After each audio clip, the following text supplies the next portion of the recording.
Olá, sejam todos muito bem-vindos a mais este encontro semanal sobre o Vem e Segue-me. E hoje nós debateremos de Êxodo 35 até o final do capítulo, bem como o livro de Levítico. Então vamos nos preparar para discutirmos um pouco sobre o tabernáculo ou templo santo do Senhor. Eu sou o Gustavo Pedrosa e te convido a analisar esses capítulos tão fascinantes e cheios de simbolismo. Começaremos então lendo um pouquinho de Êxodo 25. Êxodo 25, no versículo 2. O tabernáculo, então, ele era uma construção portátil, cerca de 4,5 metros por 14 metros, e tinha uma estrutura estável, tá?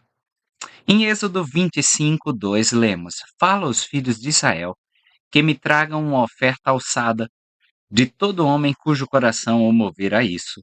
Dele recebereis a minha oferta alçada. O Senhor ele solicita doações para a construção de sua casa. Vejam só, cujo coração o mover a isso. Isso faz me lembrar a escritura no Novo Testamento de 2 Coríntios, capítulo 8, no versículo 12. Porque se primeiro houver prontidão de vontade, será aceita segundo o que alguém tem e não segundo o que não tem. Então é a prontidão de vontade, é essa moveção, vamos chamar assim, do coração, que inicia o nosso caminho para a casa do Senhor. O Senhor hoje, ele continua solicitando essas ofertas, que aí não se resumem mais a dinheiro. Ele requer nosso coração e uma mente solícita. A gente pode ver um pouquinho sobre isso em Doutrina e Convênios, seção 64, versículo 34. Doutrina e Convênios, 64, 34. E diz o seguinte: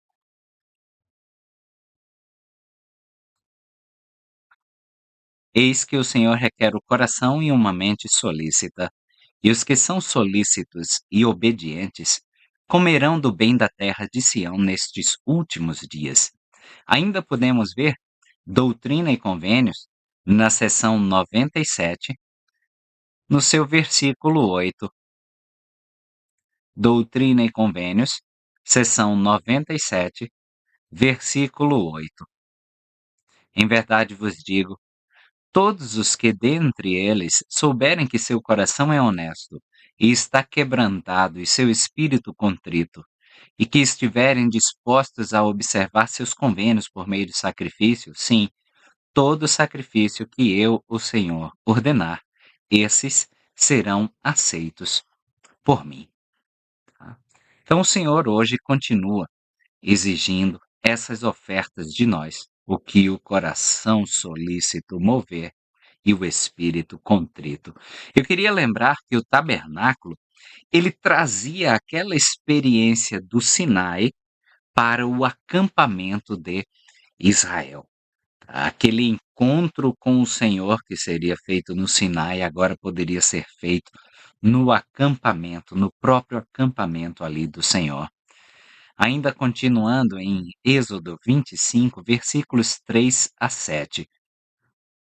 E esta é a oferta alçada que recebereis deles: ouro e prata e bronze, e azul e púrpura e carmesim e linho fino e pelos de cabras, e peles de carneiros, tintas de vermelho, e peles de texugo e madeira de acácia, azeite para a luz, especiarias para o óleo da unção e especiarias para o incenso, pedras de ônix e pedras de engaste para o éfode e para o peitoral.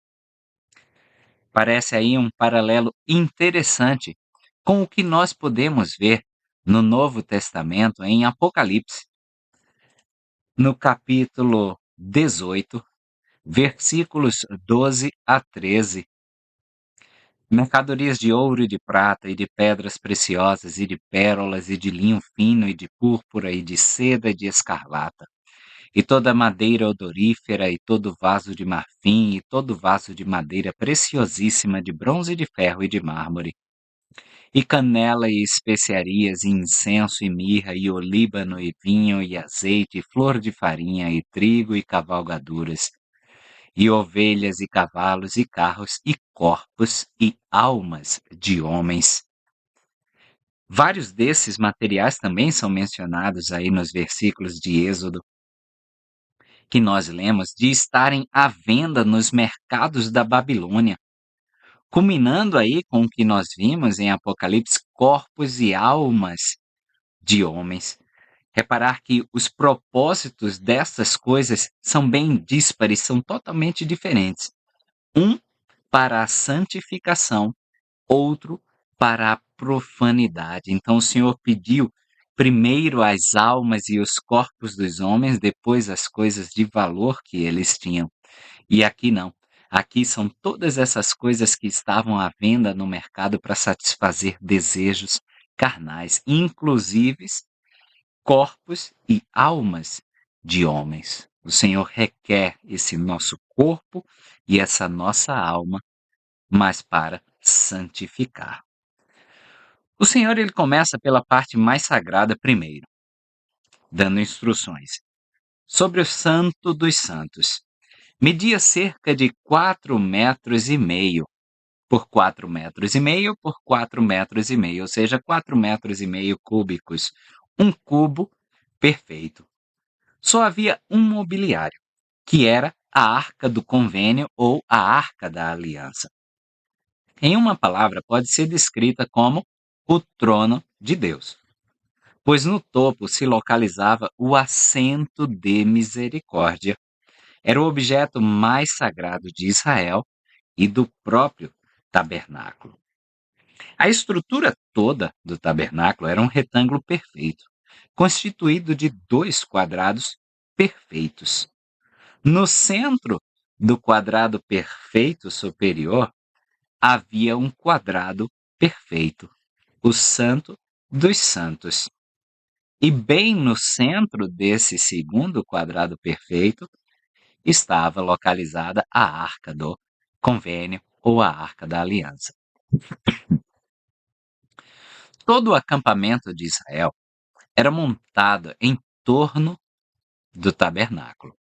Os levitas, como tribo, rodeavam o tabernáculo, sendo rodeados então pelas outras 12 tribos, 3 em cada ponto cardeal.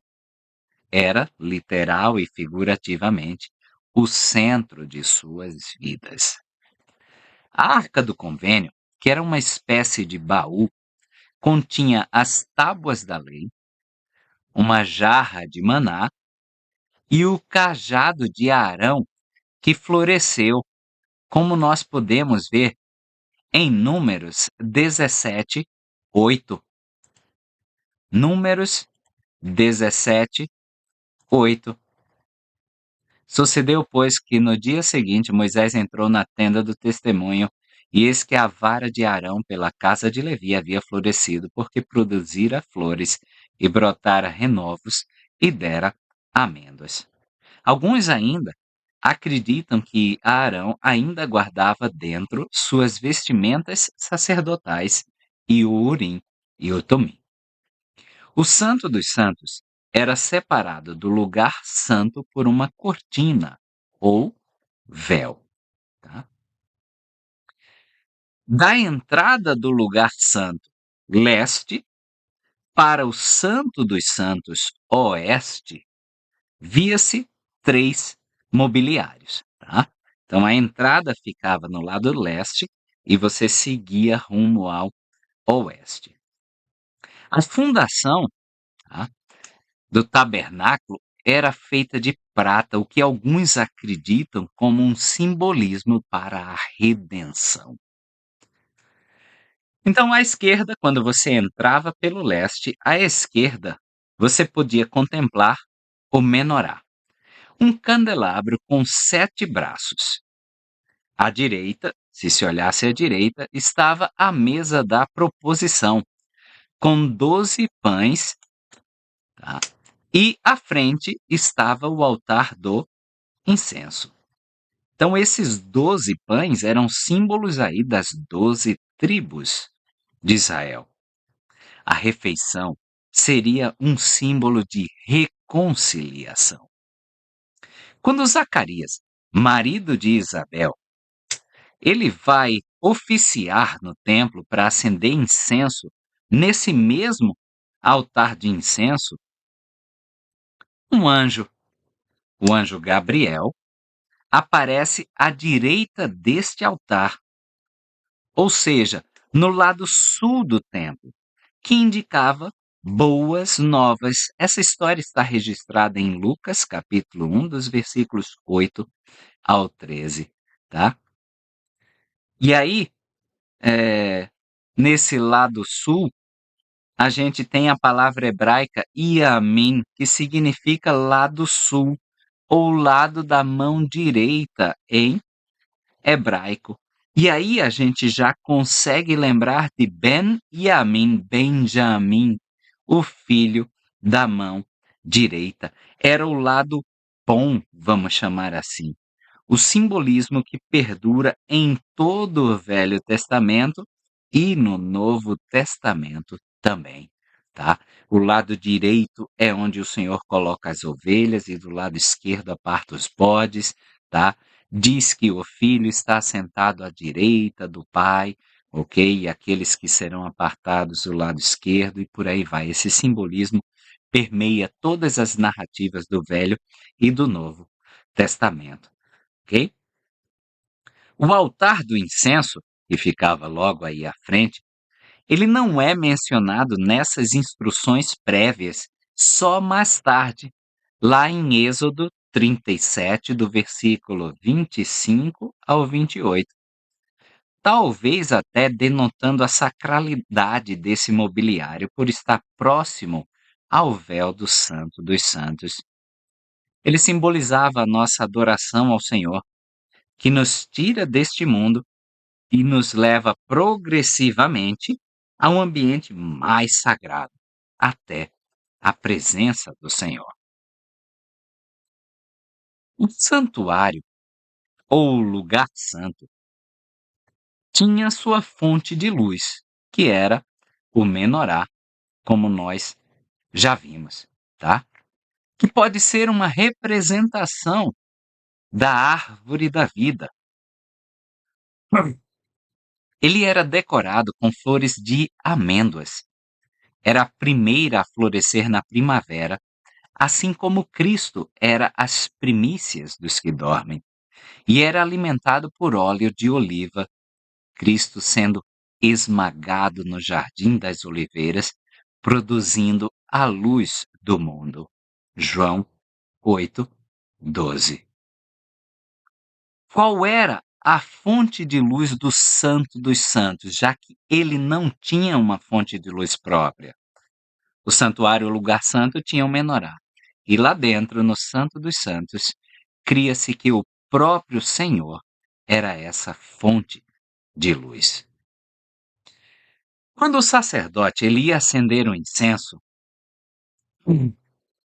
o que ele dissesse em orações e cânticos, Deus ouvia através do véu. E ele fazia isso em favor do povo que estava fora do lugar santo.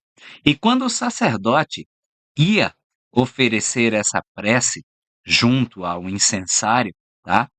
Ele levantava as duas mãos acima da cabeça, tá? Que é um dos símbolos do sacerdócio no templo, na adoração do templo, tá? A gente pode ver um pouquinho mais a respeito em outras escrituras e nós já vamos a elas. Porque esse sacerdote era um intermediário, um advogado entre Deus e o povo, um símbolo de Jesus Cristo. O incenso é um símbolo da oração dos santos. Como nós podemos chegar no livro de Apocalipse, ao capítulo 8, Versículo 4: E a fumaça do incenso subiu com as orações dos santos, desde a mão do anjo até diante de Deus. Ainda podemos ver referências a essa fumaça nos Salmos. Salmos 141, versículo 2. Salmos 141, versículo 2: Suba a minha oração perante a tua face como incenso, e as minhas mãos levantadas, vejam o simbolismo, sejam como o sacrifício da tarde. Ainda podemos ver em Salmos 54, versículo 2: Ó Deus, ouve a minha oração e inclina os teus ouvidos às palavras da minha boca.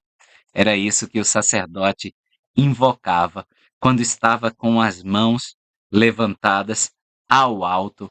Ele dizia exatamente: Ó Deus, ouve a minha oração e inclina os teus ouvidos às palavras da minha boca.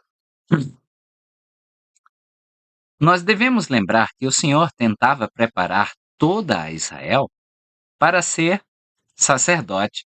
É isso que a gente lê em Êxodo, capítulo 19, versículo 6: E vós me sereis um reino de sacerdotes e povo santo.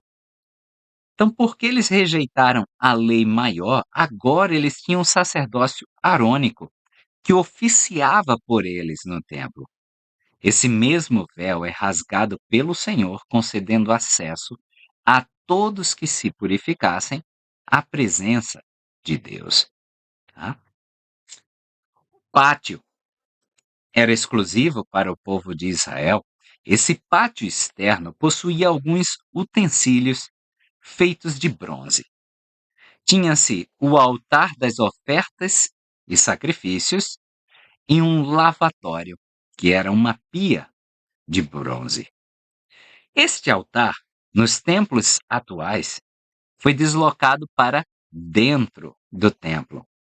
É nesse altar que fazemos o novo convênio, que sacrificamos ao Senhor e nos comprometemos com um sacrifício de coração quebrantado e espírito contrito. Esses altares se encontram fora da sala celestial, fora do Santos dos Santos. Da mesma forma que o altar do incenso se localizava antes da entrada do Santos dos Santos, ou lugar santíssimo, tá? O altar do holocausto era a primeira coisa a ser vista quando se entrava no pátio externo, já lembrando que o Senhor requeria sacrifício para gozar de sua presença. Tá? Vocês veem aí que tudo era feito de bronze, que alguns estudiosos apontam significado de julgamento. Tá? Esse altar era a maior peça da mobília. Como a serpente de bronze lembra a cruz, o altar de bronze lembram os animais mortos, como o sacrifício de Cristo, como a morte de nosso Senhor Jesus Cristo. Tá? Os animais, eles eram sacrificados na face norte do altar, como a gente já discutiu na história de Abraão e Isaque, quando vimos aí Gênesis 22. Quem quiser, vamos deixar o card aqui em cima para que vocês possam dar uma olhadinha nessa discussão. Nesse altar havia chifres e faziam parte da cerimônia, representando o poder de Deus, e o sacrifício de sangue requeria sangue nestes chifres, representando o poder de Deus para sacrificar-se a favor do povo. Os chifres também eram ungidos, representando o poder do ungido, que é Cristo. Tá? A gente mencionou que nesse pátio havia um lavatório. Na cerimônia da iniciatória, nós nos lavamos e nos ungimos e nos vestimos como esses sacerdotes antigos. Esses sacerdotes antigos lidavam com o sangue dos animais e ali eles se lavavam, dando a ideia de estarem sempre limpos perante o Senhor. Se vocês repararem, a pia de bronze foi feita dos espelhos das mulheres.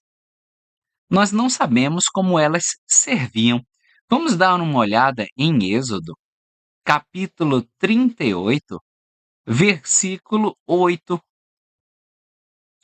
Fez também a pia de bronze com a sua base de bronze, dos espelhos das mulheres que se ajuntavam, ajuntando-se à porta da tenda da congregação. O espelho, ele era um instrumento de auto-inspeção, da mesma forma que o sacerdote, simbolicamente, deveria se inspecionar espiritualmente para se certificar que estava puro.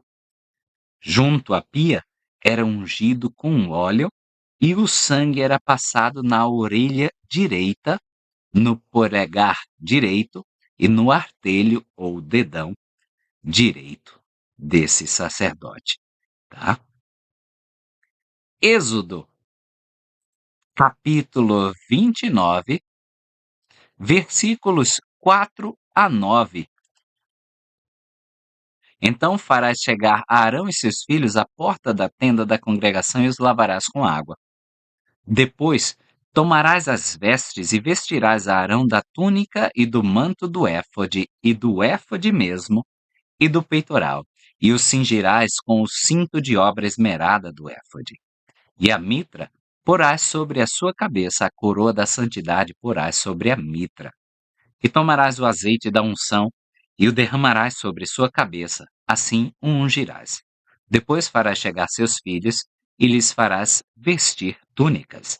E os cingirás com o cinto, Arão e seus filhos, e lhes atarás os barretes para que tenham o sacerdote por estatuto perpétuo, e consagrarás Arão e seus filhos. Isso é exatamente o que faremos na cerimônia iniciatória, tá? E aqui eu quero que a gente repare bem nesse versículo 9, que ele diz consagrarás, tá? É o que a gente pode traduzir como mal, que é encher, está cheio, isso foi traduzido para nós consagrarás com Yad, a mão dele, ou seja, a mão dele estava sempre cheia, tá? A gente vê isso em Êxodo 29, 24. E tudo porás nas mãos de Arão e nas mãos de seus filhos, e com movimento o moverás como oferta perante o Senhor. Esse com movimento o moverás como oferta. O movimento de levar a oferta com a mão em concha ao altar e retornar a quem ofertou ou ao sacerdote, tá? É um símbolo também do sacerdócio no templo. Você se doa a Deus, tá? E Deus se doa a você. Você aí peticiona ao Senhor e ele faz convênios de volta. É isso que significa o mal iad, estar cheio, a mão dele cheia.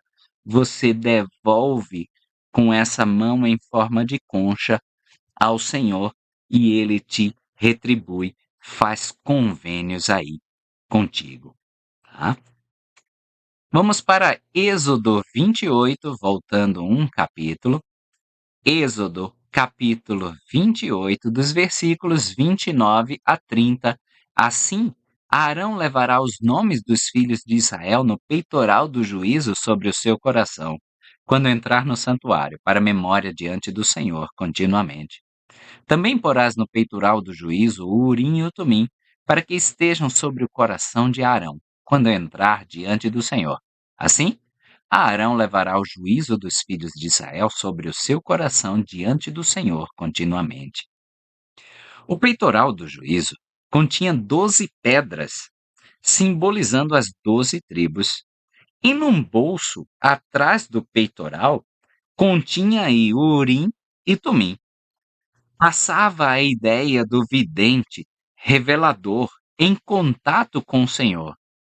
Como ele diz aí, quando entrar diante do Senhor, no versículo 30. Mas também lhe passava a ideia de sua responsabilidade diante do povo e do Senhor, já que o coração é visto como o centro da mente, das emoções nesta cultura, tá? Nas premissas do tabernáculo, só os levitas eles oficiavam. De acordo com um gráfico que vocês podem ver, que eu vou deixar aí na tela, de vários círculos concêntricos, tá? Então, nesse círculo maior e mais externo, os levitas serviam aí no templo. Eles montavam e desmontavam o templo. Eles limpavam ao final do dia. Eles cantavam os hinos. No círculo mais intermediário, eram os levitas descendentes de Arão, os sacerdotes aaronitas, tá? Eram especialistas nos rituais. Sacrifício, incenso eram os mediadores. E no círculo mais central, os primogênitos, tá? Eram os sumos sacerdotes. Uma vez ao ano, eles entravam no Santo dos Santos. Era o sacerdote arônico, presidente. Eles eram lavados, ungidos e vestidos de forma a serem distintos, separados, kadosh, santos, para oficiar neste tabernáculo. Os sacerdotes aaronitas, esses que eu falei para vocês que ficam aí no círculo intermediário, eles vestiam túnicas brancas longas, um turbante ou um barrete branco. Essas túnicas, tá, de acordo com a tradição judaica, era uma túnica sem costuras, como a que Cristo usaria antes de sua crucificação, como nós podemos evidenciar no livro de João, capítulo 19, nos versículos 23 a 24. Tendo, pois, os soldados crucificado Jesus, tomaram suas vestes e fizeram 4 partes para cada soldado, uma parte. Também a túnica, porém a túnica, tecida toda de alto a baixo, não tinha costura. Disseram, pois, uns aos outros: não a rasguemos, mas lancemos sorte sobre ela para ver de quem será, para que se cumprisse a escritura que diz: dividiram entre si as minhas vestes, e sobre a minha vestidura lançaram sortes. E os soldados, pois, fizeram estas coisas. Tá? Eles também se vestiam com uma faixa branca ao redor da cintura. Não usavam calçados, porque o terreno era sagrado. Por baixo destas roupas vestiam calções de linho, como a parte de baixo dos garments atualmente, para cobrir a sua nudez, já que eles subiam uma rampa para levar os animais sacrificados ao altar e não deveriam ter as suas partes expostas. Tá? O sumo sacerdote, ele usava itens, né, que eram adicionais, itens adicionais de vestimentas. Vestiam tudo que o sacerdote aaronita vestia, tá? E ainda colocavam uma túnica azul, cuja barra, na barra dessa túnica azul, tinha romãs e sinos em miniatura, mais um éfode, tá? Tipo um avental, que estava conectado ao peitoral com as 12 pedras, que era a parte mais preciosa da roupa. Assim como nós somos preciosos para Cristo, tá? Então, peitoral com essas 12 pedras e as ombreiras que também, tá, tinham pedra com o nome das tribos, assim como as 12 pedras do peitoral tinham o nome de uma tribo em cada pedra, a das ombreiras tinham 6 nomes de cada lado. Jesus, ele nos carrega e nos ama. Por isso o simbolismo do ombro e o peitoral. Carregar e amar, tá? Essas 12 pedras aí representavam Israel diante de Deus, tá? As romãs que estavam penduradinhas eram fertilidade e abundância. E esses sinos em miniaturas também na orla dessa túnica azul, ouvia-se o sumo sacerdote onde quer que ele estivesse. Os ouvidos ficavam atentos para ele. Sob o peitoral havia um tipo de bolso em que ele carregava o urim e o tumim. Vale notar que a cor que são mencionadas e as cores dos éfodes combinavam com a cor das cores do véu do tabernáculo, significando que ele tinha acesso ao interior do véu. As cores eram azul, simbolizando o céu, de acordo com os estudiosos, roxo, simbolizando realeza, escarlate ou vermelho, a morte, o sacrifício, e o branco, a pureza. A gente pode também notar esse paralelo em Hebreus, Novo Testamento, Hebreus, capítulo 10, versículos 16 a 22. Este é o convênio que farei com eles depois daqueles dias, diz o Senhor. Porei as minhas leis em seu coração e as escreverei em sua mente. Então diz: e jamais me lembrarei de seus pecados e de suas iniquidades. Ora, onde há remissão destes, não há mais oblação pelo pecado.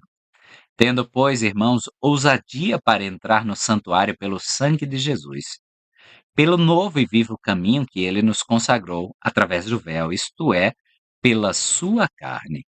E tendo um grande sacerdote sobre a casa de Deus, cheguemo-nos com verdadeiro coração, em inteira certeza de fé, tendo o coração purificado da má consciência e o corpo lavado com água limpa. Tá? Além de todos esses itens de roupa, ele usava ainda uma plaqueta de ouro em seu barrete, em seu chapéu, né, que tinha a inscrição Santidade ao Senhor. Era como se ele próprio fosse selado para Deus, representando o próprio Deus para Israel. Algumas tradições dizem que o urim e tumim que ele carregava nesse bolso era uma pedra preta simbolizando o não e outra pedra branca simbolizando o sim. Outros dizem que essas pedras, elas brilhavam e projetavam a luz pelos nomes dos tribos, formando assim uma mensagem que podia ser lida com a vontade do Senhor. Tá? Essas mesmas cores que eram usadas aí pelo sumo sacerdote também combinavam com as cores da entrada, ok? Que a gente pode ver em João capítulo 10, versículo 9. Não era uma novidade naquele mundo, naquela época, ter um local sagrado, com roupas sagradas, com sacerdotes oficiando. Várias nações tinham isso. Para os israelitas, significava então a adoração ao Deus verdadeiro. Em Êxodo 40, nós vamos ver a dedicação do templo, com a aceitação do Senhor descendo como uma coluna de fumaça e de fogo durante o dia e à noite. Levítico, o próximo livro, era um manual de instruções para os levitas. Antes de Moisés, parece haver dois tipos de ofertas ou sacrifícios: a oferta queimada, primeiro tipo de sacrifício revelado e o mais importante, onde tudo se era consumido pelo fogo, e a refeição do convênio, onde parte do animal era retida pela família para ser comida, como parte da ratificação do convênio. Com Moisés, então, temos esta série de sacrifícios elaborados. Com a oferta queimada, é uma continuação da prática antiga desde os tempos de Adão.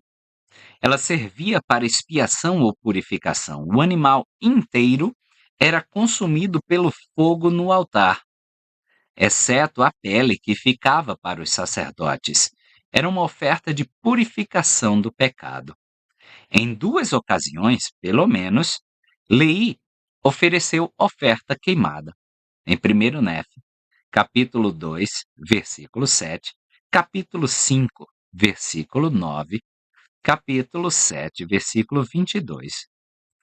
Foi depois de ter acontecido algo errado e ele queria ter certeza de que todo o sacrifício recomendado seria feito. Aí ele oferece um sacrifício de ofertas queimadas. Isso a gente pode começar a perguntar por que tantos sacrifícios e tantas regras para o povo de Israel. Mosias 13:30 pode nos dar uma pista, e talvez seja para lembrar de seu dever para com Deus. Mosias 13:31 também nos diz, à guisa de pista, que eram símbolos de Cristo. Jacó 4:5 diz que, se fosse observado constantemente, apontavam o caminho correto e ensinavam princípios. Talvez por isso nós temos tantos sacrifícios a ser ofertados ao Senhor e tantos convênios a ser cumpridos com Ele, para lembrar de nosso dever para com Deus, como símbolos de Jesus Cristo. E se a gente observar esses sacrifícios e esses convênios, nos apontam o caminho correto e ensinam princípios para nossas vidas. A oferta de cereais, que foi o último sacrifício revelado, seria como um substituto, entre aspas, para o sangue em si. Os grãos, eles eram preparados, não podiam ser trazidos do jeito que eles saíram do campo. Os sacrifícios eram uma questão de propriedade, ou seja, o adorador tirava do seu rebanho, do seu campo e ofertava ao Senhor. Animais selvagens, por exemplo, não eram permitidos, exceto em alguns casos, ou animais furtados. Tinham que ser os melhores do meu rebanho. Era a confiança no Senhor de que eu ofereço o melhor do meu rebanho e ele se encarrega de prover para mim, tá? Leí, ele, por exemplo, se recusa a abrir a saca de sementes. Em 1 Nefe 16, do 11 ao 39, ele demonstrava confiança total no Senhor, porque ele já havia oferecido os sacrifícios em 1 Nefe 2, 5 e 7. Tá? Então ele sabia que o Senhor honraria as suas promessas. No livro de Levítico, capítulos 3 e 7 falam sobre a oferta de paz, algumas vezes chamada de sacrifício pacífico, em que um animal sem mácula, sem mancha, era trazido na época de ação de graças, na Páscoa ou no festival da peregrinação, que compreendia, além da Páscoa, a festa de Pentecostes, Shavuot, e o festival das tendas ou tabernáculo, Sukkot. Foi o sacrifício que Pedro e João estavam preparando em antecipação a última ceia. Eram justamente esse sacrifício de oferta de paz. O que era único nesse sacrifício é que apenas algumas partes do animal, rins, gordura interna ao redor dos órgãos e um pouco do sangue, eram queimados no altar. A carne era dedicada ao Senhor, mas dividida entre o sacerdote e o adorador, ou seja, aquele que ofertou, tá? O quarto direito anterior era para o sacerdote e o posterior para quem ofertou para ser consumido como refeição no próprio festival. É exatamente o que acontece com nossos dízimos e ofertas. Nós é que somos os mais beneficiados. A divisão do dízimo segue, basicamente, o mesmo padrão. 3/4 abençoam nossas vidas, retornando para as estacas e alas. 1/4 para o pessoal que trabalha na igreja e na manutenção de templos, história da família e etc.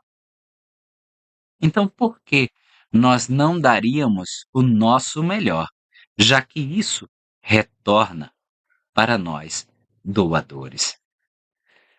Em Levítico 11 a 14 vai lidar com a questão da santidade do povo. E nós vamos ver Levítico, capítulo 11, versículo 44. Levítico 11, 44. Porque eu sou o Senhor vosso Deus. Portanto, vós vos santificareis e sereis santos, porque eu sou santo, e não contaminareis as vossas almas por nenhuma criatura que se arrasta sobre a terra. Santo significa ser separado do mundo. Nos permite concentrar nele, no Salvador, e nos tornarmos como ele. Este capítulo fala dos animais que podem ou não serem consumidos. O significado espiritual é que, se desejamos nos tornar esta pessoa santa que se esforça para alcançar o reino celestial, é preciso saber diferenciar entre o que é imundo e limpo, versículo 47, para fazer diferença entre o imundo e o limpo, e entre os animais que se podem comer e os animais que não se podem comer. Devemos saber o que vamos internalizar para permanecermos limpos. Esse discernimento é muito mais importante para nos mantermos santos. Levítico, capítulo 14. Aí nós teremos dos versículos 33 ao 57. É chamada de lei da lepra. Nós não sabemos o que seria essa lepra, que é chamado assim. Talvez não seja a hanseníase que hoje nós chamamos de lepra, tá? Mas a gente sabe que era alguma afecção de pele. O sacerdote deveria se certificar se era ou não lepra. É simbólico dos pecados que nós adquirimos na vida. Apresentamo-nos ao nosso líder do sacerdócio numa entrevista e ele se certifica se é algo com que eu deva me preocupar. Esse capítulo é um símbolo de como conseguimos instruções de nosso líder do sacerdócio sobre o que nos torna impuros. No versículo 8 de Levítico 14, e aquele que tem de purificar-se lavará as suas roupas e rapará todo o seu pelo, e se lavará com água, assim será limpo, e depois entrará no acampamento, porém ficará fora de sua tenda por 7 dias. O indivíduo tem uma expiação feita por ele. 2 pássaros eram mortos. O sangue de um dos pássaros era aspergido sobre ele como símbolo da expiação de Cristo. O pecado requer convênio, expiação. Então, algo tem que morrer, nesse caso o pássaro, assim como Cristo, ele morre por nós, para que o indivíduo possa viver.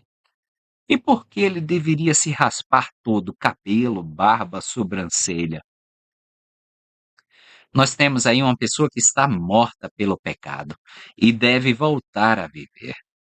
Essa raspagem dos pelos pode ser uma imitação do recém-nascido que vem ao mundo com pouquíssimo cabelo. Assim, a identificação com alguém que foi renascido. Depois desse renascimento, no sétimo dia, no dia do Senhor, a expiação, de fato, de 2 cordeiros seria feita. Versículos 30 e 31. Depois oferecerá uma das rolas ou um dos pombinhos, conforme houver na sua mão. Do que houver na sua mão, será um para a oferta pelo pecado e o outro para o holocausto com a oferta de manjares. E assim, o sacerdote fará expiação por aquele que tem de purificar-se perante o Senhor. A lei de Moisés não era tão restritiva quanto muitos podem supor. Deus não exige de nós mais do que o que podemos oferecer, e é por isso que ele diz aí: "Do que houver na sua mão". Levítico, capítulo 16, dos versículos 8 a 26, nós podemos ler a prática do bode expiatório, um símbolo da expiação, quando um bode carrega os pecados do povo. Eu vou deixar na descrição o link para um artigo fantástico chamado The Scapegoat Dilemma, de John P. Pratt. Ele vai elucidar um pouco mais essa história do bode expiatório que carregava os pecados do povo. Hoje nós temos símbolos diferentes, pão e água, mas que nos direcionam para o mesmo lugar: Jesus Cristo e seu sacrifício expiatório. Em Levítico 25, nos dá detalhes de vários sábados, também um calendário das festividades. O jubileu era a celebração da liberdade, quando os escravos eram libertos, quando as dívidas eram perdoadas. Era uma época de começar de novo. O ano do jubileu era quando o sacerdote, o bispo em nossa época, nos liberta das cargas do pecado, das dívidas, quando nós nos achegamos a Cristo. O sétimo ano também é significativo, porque é o ano seguinte à plenitude do sistema hexadecimal, com base no número 6, e informa que após completo, ou seja, após os anos de sua vida, finalmente seríamos livres. E é com esses comentários que eu gostaria de encerrar, tá?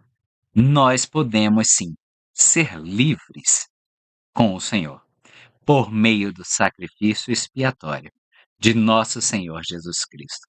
Podemos gozar do jubileu e sermos completamente livres de todo pecado e de toda mágoa.